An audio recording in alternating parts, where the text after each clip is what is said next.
Hey everybody, it's Kevin, a CPA that does financial planning, and today we're going to talk about the fourth quarter of 2018. Now, it wasn't a pleasant quarter. There's no way to put lipstick on this pig. But what I really hope to do here is to chat a little bit about investing. Charlie and I think that this is one of the best times to talk about investing because the higher returns that we expect with stocks, bonds, REITs, other asset classes, the higher returns we expect come with, and these kind of quarters are a part of being an investor. So we think this is a wonderful time to talk about investing. So I hope you'll watch this video. I will get to the actual numbers. But first of all, 5 points to take away from this video. The volatility is normal. If you look back on history, you just look at charts, that all world markets go up and go down at different periods of time, and they can violently go down. Now, we don't care about volatility when it goes up violently. We only care when it goes down violently. It stinks, but it is a normal part of investing. The other side of the coin is that actually the reason why we have higher expected returns with equities as well as with REITs is because they do have more volatility. If your account balances went way up and down in a bank, they would have to pay more interest to you for you to be able to put up with that. And so that's the thing, is that the higher returns come with this volatility.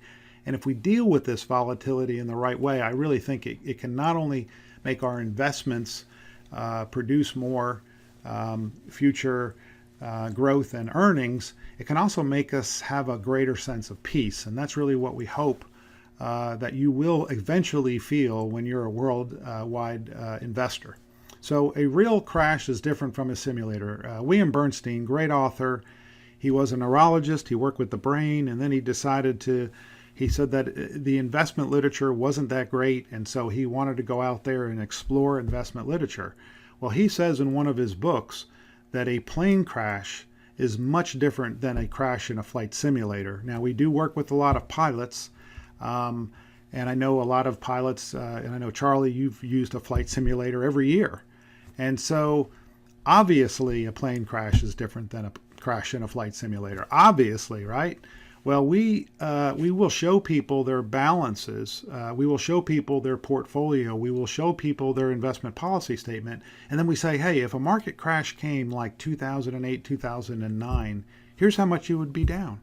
15%, 20%, 30%, even up to 55% if you owned a worldwide portfolio back in 2008, 2009. It would be down that much.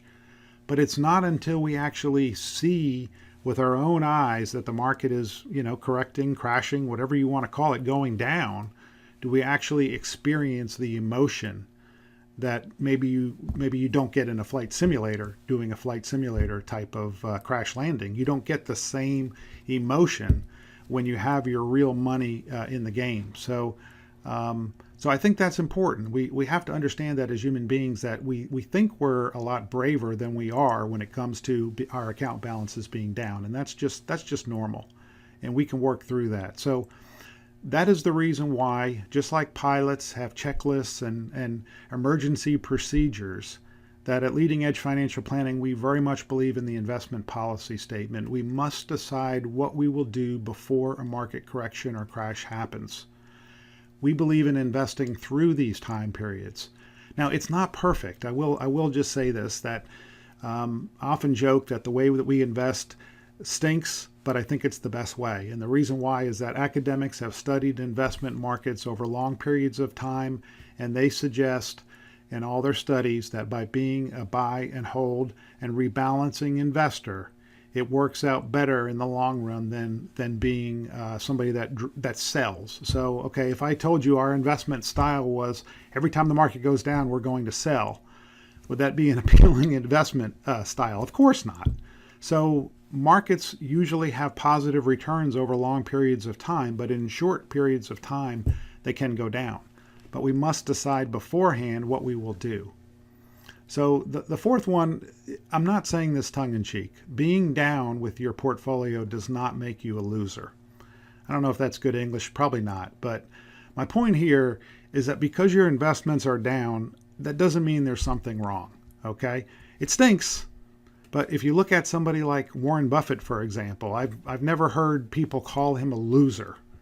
Okay, and Warren Buffett's portfolios have been down more than 20% on numerous occasions. And it's funny because Warren has been quoted as saying, rule number one in investing is never lose money, and rule number two in investing is see rule number one. But his portfolios were down. Now his perception, I think, of the quote, and you can ask him if you can pull him aside, is that he doesn't sell when the investments are down. He doesn't take paper losses and make them real. And now I guess it's digital screen losses and make them real. But that's because he doesn't need the money right now. And so coming back to your financial plan, if your account balance is down in a certain period of time, but you don't need the money for years until years in advance, then really, are you a loser? No, if you just wait. And if you're an accumulator, and I'll show you in a moment, if you're an accumulator, this is a great time to continue to buy. Whenever markets go down, you're buying at a lower price. So now if you're retired, some people will say, well, but I'm retired. Well, for the next number of years, if everything has been set up correctly, you have cash and you have bonds, which I will show you actually went up last year to get you through the next number of years until stocks and REITs come back. And then at that point, you can sell them. And so that's the whole idea of diversification and asset allocation, is to build the right portfolio so that when there's times like this, you don't have to sell. Now, again, many people want to sell. So our most important job, Charlie and I, please call us, please email us, text us. Our most important job is to help you through bad times. Now, yes, it's to put together a portfolio that matches your financial plan. Yes, it's to decide when you'll need money, but it's also to help you through these periods of time. I think it's the most important job we do. So let's look at the, I would say the good, the bad, and the ugly, mostly bad and ugly on the stock side. So the U.S. market was down 14.3% in the fourth quarter. An average quarterly return is 1.8% in the positive. International developed stocks, fourth quarter down 12.78%. Emerging markets were down 7.47%. These were the average quarterly returns. Now, I'll get into a moment about these average quarterly returns. You don't almost ever get these quarterly returns. They're average because it's a volatile asset class, but it's most of the time going up. At least it has in the past. Global real estate, 5.79% down in the quarter, 2.4% average quarterly return. Now, if there's anything that really excited me in the fourth quarter when I looked at the finish line, was that all of these stocks went down. Bonds actually had been down for the first three quarters, and bonds finished positively. Because this fourth quarter, U.S. bonds were up 1.64, global was up 1.89. So you're asking, well, Kevin, why would I care about that? Well, this is the whole idea of when one asset zigs, the other zags. And so stocks went down, high quality bonds did go up. And so if you had a portfolio of anything but 100% equities, your bond holdings actually went up in the fourth quarter. Now, again, it might not be a tremendous consolation because the stock portion makes up a bigger part of your portfolio, but I think it's important to at least highlight here. So this is over the last year. This was through 2018. U.S. market was down 5.24%. Now, from the peak to the trough the peak was 19.5% down for large companies, and for small companies, it was about 25% down. So that's why it felt worse, I think, than even what the final numbers were. International just was bad, 14% and 14.58% for emerging markets. Very bad year last year. Global real estate was down 5.9% for the year. And you can see the bond markets. Like I said, the U.S. bond market squeaked out a positive return with those great December numbers. So the first thing I talked about was the volatility has two sides to it. And the reason, again, why equities have higher returns is that many people are not willing to put up with these volatile time periods.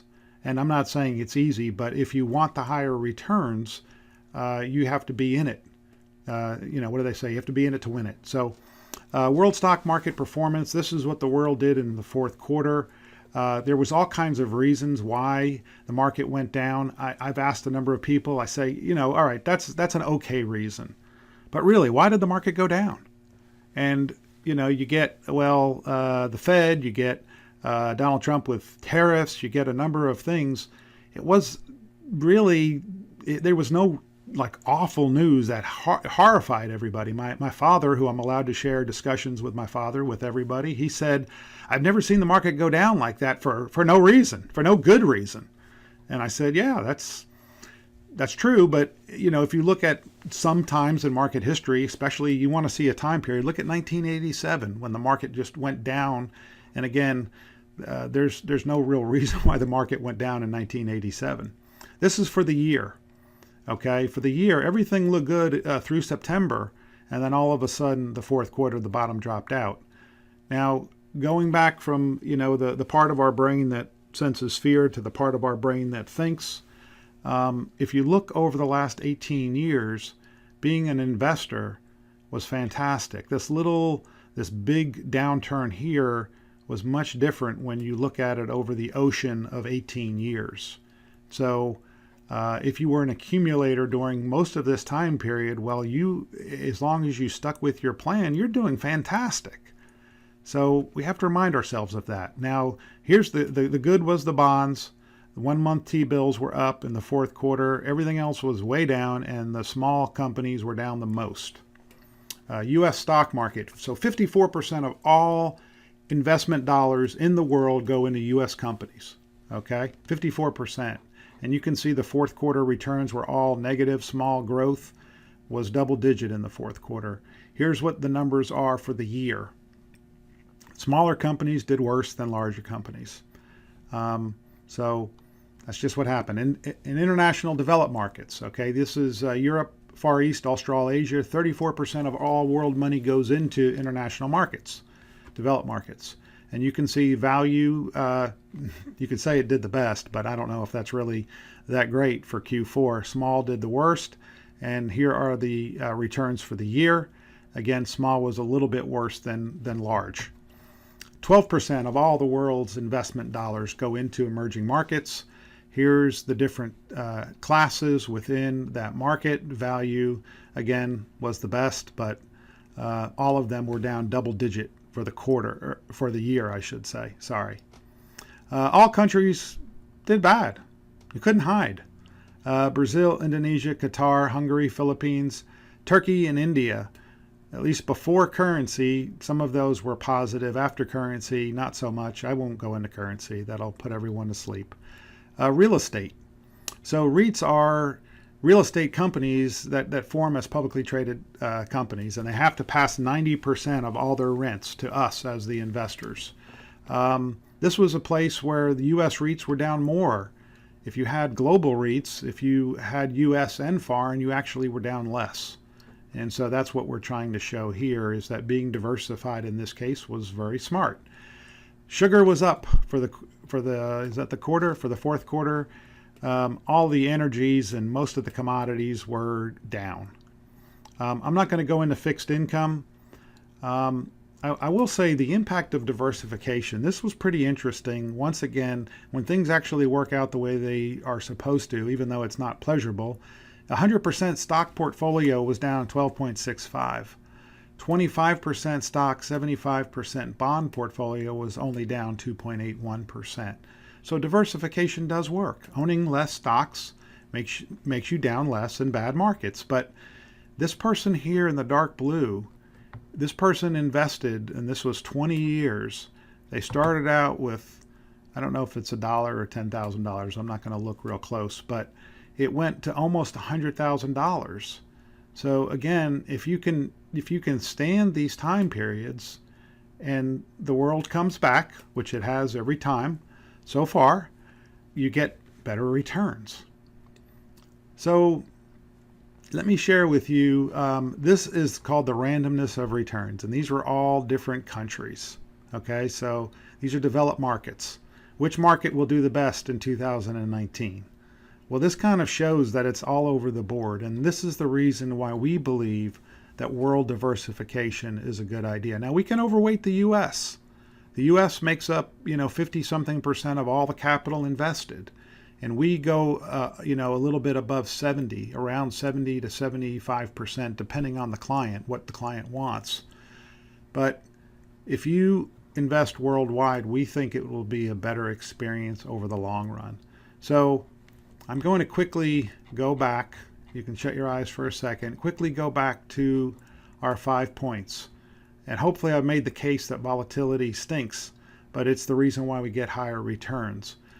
These types of quarters are miserable, but if we can just keep our nerve, keep investing if we're an accumulator, use our cash, use our bonds if we're a retiree, and we must decide before these market crashes what will happen. It's called an investment policy statement. Being down does not make you a loser. It makes you an investor. And then finally, we're here to help. So thanks so much for watching. On behalf of Charlie and I and the rest of the team at Leading Edge Financial Planning, Happy New Year.